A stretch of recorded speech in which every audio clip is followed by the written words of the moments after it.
Back. Now, behind every diagnosis lies a story of courage. Across Kenya, families raising children with Down syndrome are redefining what inclusion truly means through love, patience, and unwavering hope.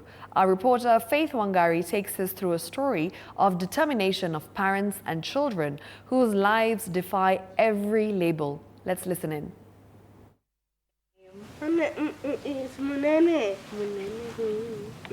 I'm born as a Down syndrome.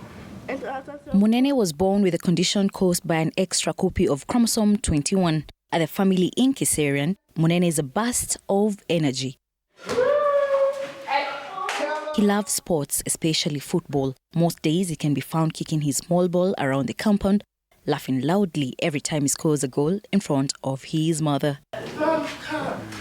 For decades, a single black and white image, the karyotype, has been used to define genetic conditions like Down syndrome. But beyond those chromosomes are stories of love, resilience, and a society learning to embrace the difference. His mother, Lily Mwai, remembers the day clearly. When we got him, just the same way, birth, CS, just like the sisters. And went home. We didn't get the diagnosis at birth, so we didn't know about Down syndrome then. Until month 3, when we went to the clinic. We had been going, usual clinics. I thought there's something off. We are usually told boys grow differently from girls. So I had been watching and wondering, why isn't his muscles firming up as fast as the girls, the neck being firm enough? So the pediatrician, I asked her, why is it because of just the typical boy-girl growing up stories? What are they called? Theories.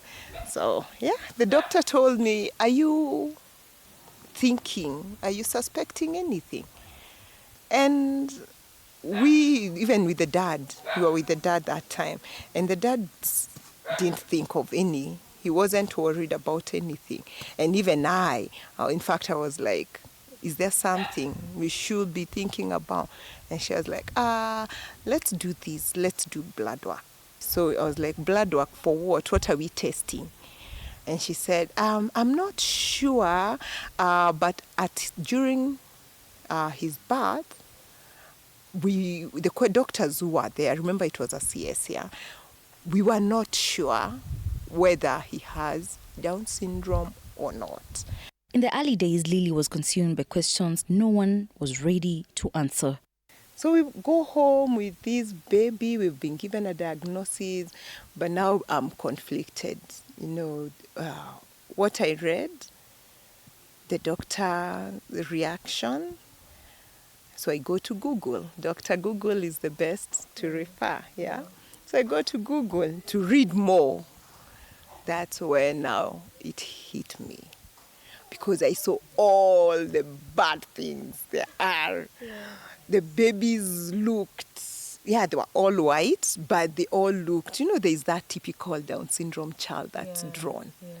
But slowly, through the help of therapists and support groups, Lily began to see her son differently, not as a diagnosis, but a child full of possibilities. We said first, where do we start? Who are the closest people? I remember it was close to Easter, and we said, let's just break the news to everyone at once. So we hosted everyone, his side, my side, so siblings and parents. And we had Easter, we are eating, we are enjoying, then breaking news, guys. Some of you have been asking why Munene is not sitting, why his neck is not firm, why? Well, there's a diagnosis, here's a paper. He has Down syndrome. Across town, Kezia remembers the same silence, the same confusion that Lily once faced. You have no knowledge because, first of all, I don't think I had ever seen, but the way you see something and it's not, it's not making any type of, it doesn't catch your eye at the time. So at that time, you don't know what to tell people what your baby has. You just have to go through, like wade in that mud. And one mistake that probably, I would call it a mistake, we did start therapy, though a bit late. One of the things that challenges now there about therapy is you don't even know where to start. You don't know where to get this therapist, plus it is really expensive. Kezia says her turning point came through her first therapy sessions. At a therapy center in Nairobi, occupational and speech therapists work daily with children who, like Monene, have Down syndrome. Progress is now measured by speed, but persistence, a steady rhythm of small victories. There's no specific age to the children, for the children that I teach, since adaptive skills and your thinking, your problem solving keeps evolving as you grow older. Therapy also gives parents strength, turning uncertainty into empowerment. So my take on teaching children has always been where are these children at in terms of their skills and what are their learning styles.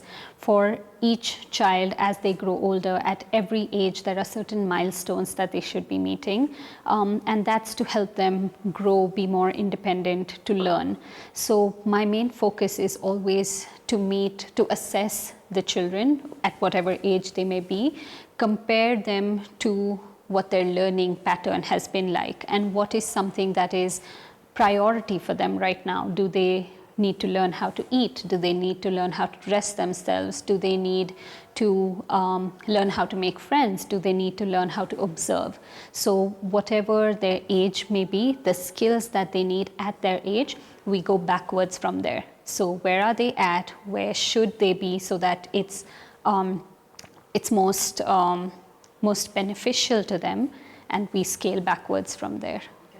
In Kenya, families raising children with Down syndrome are finding new hope not only through therapy and awareness, but also through the Persons with Disabilities Act 2025, which comprises stronger protections and inclusions. Kenya's new Persons with Disability Act 2025 was signed into law May this year, replacing the 2-decade-old 2003 Act. It marks a new chapter anchored on dignity, equality, and full inclusion for all persons with disability. The new law demands accessibility everywhere, from public buildings and transport systems to communication platforms. It guarantees inclusive education and healthcare and introduces permanent registration for long-term disabilities, ending the burden of repeated assessment. Employment rights take center stage. At least 5% of all jobs in both public and private sectors must go to persons with disabilities. The law also guarantees equal pay for equal work and offer tax incentives to employers who embrace the inclusion. 5% allocation for PWDs.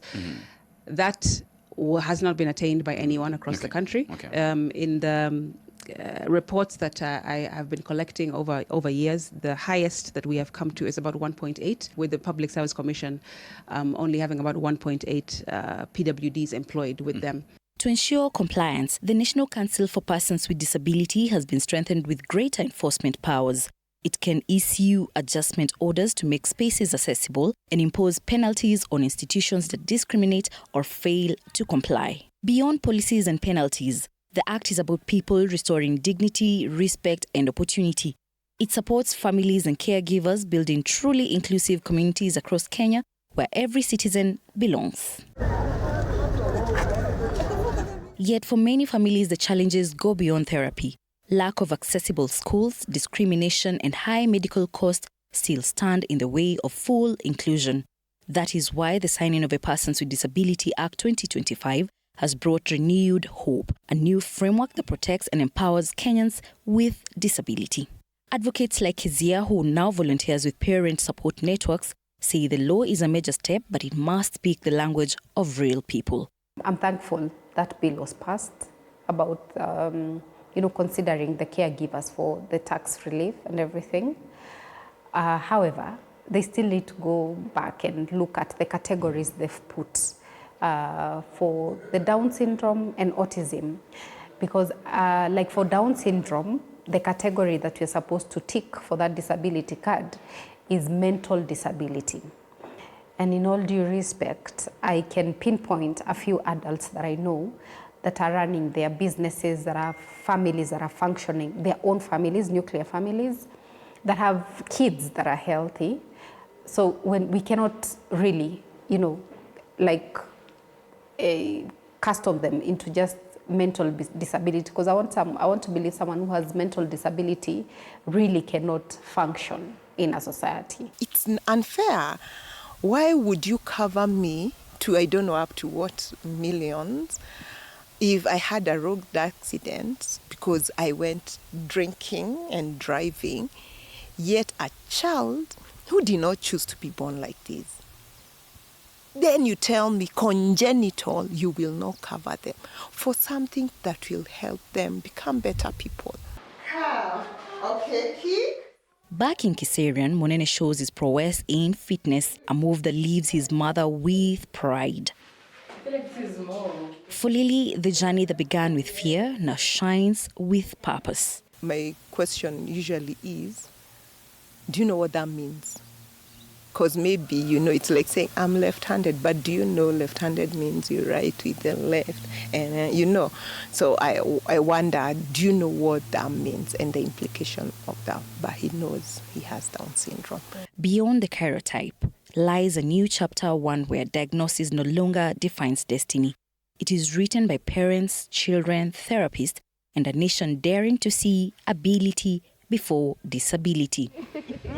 Yes. Faith Wangare, TV 47, Nairobi.